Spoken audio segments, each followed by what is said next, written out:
la tribune. Et il y a dans le Coran des sourates contre les juifs et les chrétiens, appelant à se venger contre eux ou à les tuer. Et nous demandons très simplement à l'islam de France, non pas à l'islam en général parce que nous n'avons pas ce pouvoir, de se mettre au clair sur ce sujet-là. Et alors, comme une réponse aux propos de ce manifeste, Dalil Boubaker, le recteur de la Grande Mosquée de Paris, a réagi aujourd'hui en dénonçant un procès injuste et délirant. Jean-Christophe Buisson, est-ce qu'on fait un procès injuste à l'islam en dénonçant l'antisémitisme du Coran ? Il ne me semble pas. Enfin, à lire de très très près le texte, il n'attaque pas les musulmans en tant que tels. Il ne dit pas que c'est... comment ? Le Coran, les Juifs ? Non, je veux dire, le texte... Le reproche que Boubaker fait à ce texte, c'est de dire que c'est un manifeste contre l'islam en tant que tel. Je crois que c'est un petit peu plus compliqué que ça. Par ailleurs, la réaction de Boubaker illustre très bien une des phrases de ce manifeste, qui est de dire que les terroristes islamistes, que les islamistes font régner la terreur sur les musulmans de France. C'est-à-dire que les musulmans de France, à l'exception de 2 imams dans ce manifeste, n'ont, pour ceux qui ont été sollicités, je crois, pas accepté de signer... ce manifeste de crainte de passer pour des collabos d'islamophobes, pour aller vite. Donc c'est bien la preuve qu'il y a quelque chose dans le terrorisme intellectuel qui s'est installé sur la critique de l'islam, et que des musulmans eux-mêmes qui souhaitent peut-être un islam plus modéré, un islam des Lumières, n'arrivent pas à l'exprimer de peur d'être punis par des islamistes. Après, ce texte, il est très court pour exprimer un sujet qui me paraît qui méritait beaucoup plus qu'une trentaine de lignes, qu'il faut voir, à mon avis, plus comme un cri d'alarme factuel, avec des chiffres, effectivement, sur la peur, sur la tension de la communauté juive en France. Et c'est plus une alerte qu'un texte idéologique à proprement parler. Voilà. Il me semble qu'il y a quand même des nuances, par exemple, sur l'idée très intéressante, je crois, qui est au cœur d'un certain nombre de débats, selon laquelle une partie, je dis bien une partie, je cite, de la gauche radicale, a fait de l'antisionisme, en fait, un cache-sec d'un réel antisémitisme. Et ce qui est important, c'est de dire une partie de la gauche radicale, parce qu'on essentialise tout et on est en train de perdre le sens de la nuance dans ce pays. Il y a effectivement, je crois, une partie de la gauche radicale qui se sert de l'antisionisme comme un cache-chef de l'antisémitisme. Mais il y a une partie de la gauche radicale... Critique Israël. Absolument. Mais je crois qu'il est tout à fait possible de critiquer Israël et la politique d'Israël sans être antisémite. Et ça, on a l'impression qu'on est en train de... Si on critique Israël, on est antisémite. Et de la même façon, si on est favorable à Israël, on est... Enfin, il y a vraiment une impossibilité dans ce pays d'avoir des nuances dans un camp qui devient très inquiétante. Et que Boubaker lui-même essentialise ce texte en disant c'est une attaque contre l'islam, une stigmatisation de l'islam, participe de cette atmosphère qui me semble dangereuse. Je vous cite quelques signataires de ce manifeste. Donc Bertrand Delanoë, Manuel Valls, Yann Moix, Marc-Olivier Fogiel, Luc Ferry, Laurent Wauquiez, beaucoup d'autres. On pourrait parler aussi de François Pinault ou de Brice Couturier, qui est un familier de ce plateau. Judith Weintraub, Dalil Boubaker dit encore « Cette tribune présente le risque patent de dresser les communautés religieuses entre elles ». Oui, c'est un peu ce qu'a dit Nicole Belloubet. La garde des Sceaux. La garde des Sceaux. Vendredi, interrogée sur France Info, elle a dit il faut à tout prix éviter une guerre des communautés. Et elle l'a dit notamment parce qu'on l'interrogeait sur un passage particulier du texte que personnellement je trouve assez maladroit, qui était une comparaison entre les risques qu'avaient les Juifs de se faire agresser par des actes antisémites qui seraient 25 fois supérieurs au risque d'agression des musulmans. Enfin, les actes anti-musulmans sont beaucoup moins nombreux. Je trouve que l'introduction d'une concurrence est extrêmement, oui, proportionnellement, ils sont beaucoup moins nombreux. L'introduction d'une concurrence est extrêmement maladroite. D'ailleurs, la réponse de Nicole Belloubet montre que soit elle n'a rien compris, ce qui est possible, j'en ai pas discuté avec elle, soit elle est dans ce vieux schéma politique qui consiste, même chez les mieux intentionnés, à rajouter tout de suite, évidemment, toutes les formes de racisme sont condamnables dès qu'ils parlent de l'antisémitisme. Et c'est ce à quoi on assiste depuis 20 ans à peu près. Il n'y a pas un discours, vous n'avez pas, et bien sûr, il ne faut pas non plus s'en prendre aux musulmans. Dans ce sens-là, donc, malgré cette maladresse, ce texte a quand même un impact, une importance. Il n'y a qu'à voir aussi la colère de Philippe Poutou, qu'il a condamné globalement et dans le détail. Mais est-ce qu'il sera utile? Je ne sais pas. Vous parliez du passage qui demande à l'islam de se réformer. Il y a 85% de sunnites parmi les musulmans, et pour les sunnites, le Coran est un texte incréé. Il arrive tel quel, c'est la parole de Dieu. Vous parliez à l'instant de Philippe Poutou, le porte-parole du nouveau parti anticapitaliste. Il était effectivement hier soir sur BFM TV pour commenter ce manifeste, et voilà ce qu'il disait. Il y a des travaux qui ont été faits qui montrent que les violences racistes contre les Arabes et contre les Juifs, il n'y a pas plus grave, il n'y a pas plus important. Donc il faudrait fouiller un peu tous ces travaux-là. Mais il y a eu... Mais en tout cas, vous ne soutenez pas cette entre 2000 et 2017, il y a eu des moments où ça a monté, effectivement, les violences contre les Juifs, puis en même temps, les violences contre les musulmans ou les Arabes, elles ont un peu diminué. Après, ça se croise, quoi. C'est pas si simple que ça. Mais ce qui est sûr, c'est que la réalité, c'est qu'il y a un racisme à tous les niveaux et puis qu'il faut combattre. Bruno Jean-Bart, derrière cette déclaration, il y a le débat sur le point de savoir est-ce que l'antisémitisme est un racisme comme les autres, entre guillemets. Oui, mais ce qui est frappant avec cette tribune, c'est qu'elle n'est pas du tout consensuelle, finalement, dans ses réactions. Et alors que le sujet, en général, c'est quand même un sujet sur lequel il y a très peu de débat. Quand on aborde la question de l'antisémitisme pour des raisons historiques, c'est très rare que ça suscite des oppositions qui sont vives, comme on peut le voir avec ce texte. Alors, il y a plein de raisons qui ont été évoquées et qui tiennent au texte lui-même, avec un certain nombre de sujets. Je pense qu'il y a ce qui est dit sur la réforme de l'islam, enfin, ou en tout cas du texte qui devrait être faite. Il y a ce sujet sensible qui est celui du sionisme et de l'antisionisme et de l'antisémitisme. Et effectivement, comment les deux sont ou non liés. Et là, on sait que tout le monde n'est pas d'accord là-dessus. Et il y a des affrontements assez forts. En tout cas, ce qui est certain, c'est que quand même, le sujet revient très clairement sur le devant de la scène dans l'opinion publique. C'est vrai qu'on parlait, il y a 20 ans, 30 ans, on parlait très peu de l'antisémitisme et d'une remontée éventuelle de l'antisémitisme en France. Et je regardais quelques enquêtes.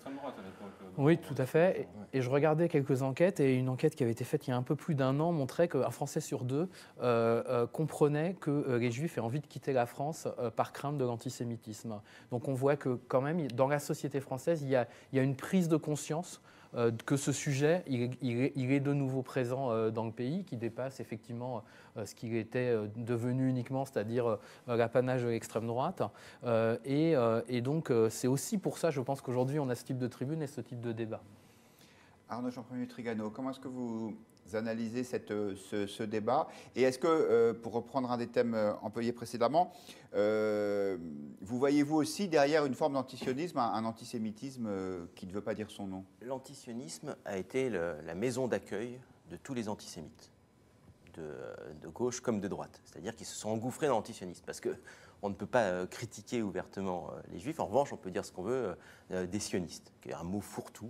Moi, j'ai même entendu à des conférences des identitaires noirs expliquer que depuis 5000 ans, les sionistes faisaient ceci, cela, alors que le sionisme a 150 ans à tout passer. Voilà, donc on a bien compris que c'est effectivement un espace refuge pour celui qui veut exprimer son antisionisme, son antisémitisme. En revanche, il y a un courant antisioniste qui date des premiers jours du sionisme, puisque les premières réunions qu'organise Theodor Herzl, une partie de la communauté juive, en particulier les religieux, sont très hostiles à l'idée du sionisme. Il reste des juifs religieux. L'idée de la création d'un État en Israël. C'est ça, le sionisme. Là, on est à la fin du 19e. Juste après l'affaire Dreyfus. Lui, il dit la réponse, c'est de créer un État juif. Et les religieux disent jamais, il ne faut surtout pas un État juif, on ne retournera qu'après l'avenue du Messie en Israël. Et puis, il y a tout le courant tiers-mondiste qui a été très engagé à gauche dans la décolonisation et dans l'émancipation de tous ces pays qui étaient dominés par la présence européenne, qui voient en Israël une sorte de prolongement d'un sionisme où les Européens se retirant en profitaient pour filer à quelques Européens, parce que c'était essentiellement des Juifs polonais et des Juifs allemands, un pays qui maintient un peu ce truc. Donc il y a un antisionisme qui est audible, parce qu'il est sur le terrain politique. Mais il est devenu très compliqué à faire entendre parce que c'est vérolé par des antisémites très assumés, très ouverts, qui se servent de l'antisionisme pour attaquer le judaïsme. Un mot sur l'appel là, dont on parle. Pourquoi il est si clivant? Parce qu'il joue de la concurrence victimaire. Non seulement il désigne la victime, les Juifs de France, mais il désigne des coupables, d'une certaine façon, des musulmans, une partie des musulmans. Et on sort en disant aux musulmans, changez votre texte religieux. Les musulmans ont le même Coran depuis 1500 ans. Ça a cohabité, moi je suis d'Afrique du Nord, ça a cohabité en Algérie pendant des siècles, sans qu'il y ait de problème. Voilà, donc c'est possible de faire cohabiter les deux communautés. C'est possible de faire cohabiter les deux communautés avec le Coran. D'ailleurs, les Juifs ont survécu plutôt bien en Europe pendant une partie du 19e siècle, y compris en France, où ils ont eu la citoyenneté, où ils ont été anoblis sous l'Empire, alors que les écrits religieux catholiques les désignaient encore comme le peuple qui avait tué Dieu. Quoi. Voilà, le peuple déicide. Donc, si vous voulez, faire un texte pour combattre l'antisémitisme, désigner une victime, alors qu'on est déjà dans une concurrence victimaire, qui fait beaucoup de mal au pays, qui fait qu'à chaque fois qu'on désigne une victime, on en a 10 autres qui disent moi, et moi, et moi. Donc voilà, cette concurrence victimaire, c'est un poison qui a contaminé les États-Unis pendant des décennies. Ça a été la guerre entre particulièrement les Juifs et les Noirs américains. Donc il ne faut pas rentrer là-dedans. Ce texte est de ce point de vue très maladroit. D'ailleurs, le grand rabbin de France avait demandé à ce que le passage dont on parle soit retiré, menaçant de ne pas signer. Il a quand même signé parce qu'il ne peut pas s'extraire d'un peuple qui combat l'antisémitisme. Voilà. Mais ça veut dire que sur le fond, il y avait un vrai désaccord. Et je pense que c'est un texte fondamentalement Je vais vous donner la parole, maladroit. Jean-Christophe. Dans un instant, je voudrais juste faire rentrer nos internautes dans notre débat. Le droitiste qui nous dit qu'il est insupportable de penser qu'à cause d'une kippa, on se fasse agresser. Isométrique qui nous dit l'antisémitisme a migré de la droite vers la gauche. Et Amir, l'islam n'a pas su se moderniser. C'est la réforme de la pensée du lecteur ou de la lectrice qui doit se faire. Nuance, écrit-il en capital. Là encore, je vais revenir là-dessus. Ce n'est pas une accusation contre l'islam, mais contre les islamistes.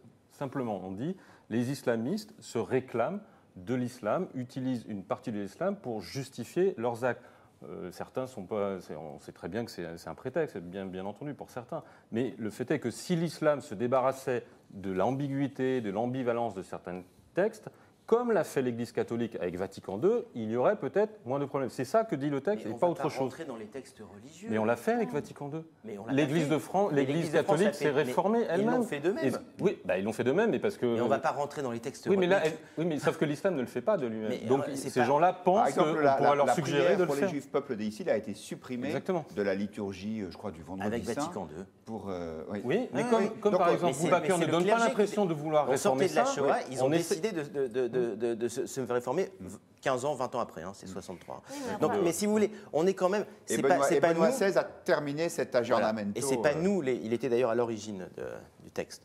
Mais c'est pas nous, de l'extérieur, qui allons dire changez vos textes religieux. Il y a des imams qui ont signé, l'imam de Drancy, l'imam de Nantes. On a organisé l'été dernier, je le dis parce qu'il y a des journalistes ici, on a organisé avec Marie Calter une tournée des imams contre le terrorisme. C'était un bus, ils sont partis de Berlin, ils sont passés en Belgique, ils ont fini en France, ils ont fait tous les lieux de terrorisme. Il n'y a pas eu un article de presse en France. Voilà, il n'y a pas eu un papier. Je sais parce que je me suis occupé des relations de presse, j'ai appelé tout le monde. Voilà, ça n'a pas fait un papier. Donc ne dites pas. C'est très compliqué. C'est-à-dire que quand ils se mobilisent contre le terrorisme, ils n'ont pas d'audience. Voilà. Ils ne sont pas repris. Donc là, il y en a 3 qui le font, mais c'est pas un appel. Ça ne vient pas de l'islam qui dit on va se réformer.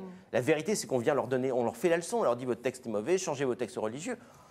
Moi, je suis républicain, je suis laïque, je ne mêle pas des textes religieux. Voilà. Moi, je trouve ça assez maladroit aussi. C'est la deuxième maladresse avec la comparaison entre les risques courus par les musulmans et courus par les juifs. En plus, nouvel antisémitisme différent de celui de l'extrême droite, mais il n'est pas nouveau. Et l'un des signataires, qui est Georges Bensoussan, est particulièrement bien placé pour le savoir, puisque c'est lui qui a coordonné en 2002 le livre Les territoires perdus de la République, 2002, qui racontait déjà comment, notamment ainsi qu'une France soumise, qui était la suite, mais bien les bonnes feuilles dans Figaro Magazine. Plus tardive, mais dès 2002, il racontait comment l'antisémitisme infestait les jeunes générations descendants des immigrés arabes dans les banlieues. Donc on avait les faits étaient posés sur la table en 2002, et là personne n'en a parlé. Hein. Quand le livre était sorti, c'était une quasi-omerta en 2002. Du deuxième. La suite du livre qui était... Le premier peut-être, il se trouve que si Jean-Christophe était là. Mais on peut même remonter plus loin. C'est-à-dire que quand Nasser a pris le pouvoir, le nationalisme arabe musulman est vecteur d'antisémitisme. Quand Nasser prend le pouvoir en Égypte, il chasse grosso modo tous les juifs. En Turquie, aujourd'hui, il reste 0,1% de juifs, alors qu'il y avait des dizaines de milliers de juifs qui étaient installés en Turquie. Donc, un certain nombre de pays musulmans ont fait partir ou fait s'exiler ou chasser les juifs de leur pays. Donc, il y a quand même un problème entre l'islam en général et les juifs. On peut pas nier ça, même d'un point de vue géopolitique, et pas seulement en France, encore une fois. Il y a un problème avec tout le monde, avec les juifs. Enfin, c'est-à-dire que, regardez en Europe comment ça s'est passé. Oui, mais ça s'est passé, c'est ce que vous dites, ça s'est passé il y a 70 ans. Aujourd'hui, le problème, c'est pas ce qui s'est passé il y a 70 ans, c'est ce qui se passe aujourd'hui, où les juifs sont obligés de quitter leur région. L'antisémitisme était très catholique et très présent. Était. Oui, enfin, le problème, c'est qu'on parle de 2018. En 2018, le problème, c'est pas celui-là. Bruno Jambard. Je pense qu'il y a effectivement une maladresse qui est de vouloir dire à l'islam ce qu'il devrait faire. Et puis il y a surtout quand même, on a fait la comparaison avec le catholicisme, mais on ne peut pas vraiment comparer parce qu'il n'y a pas une organisation de l'islam comme il y a une organisation de la religion catholique avec une hiérarchie et surtout un chef suprême.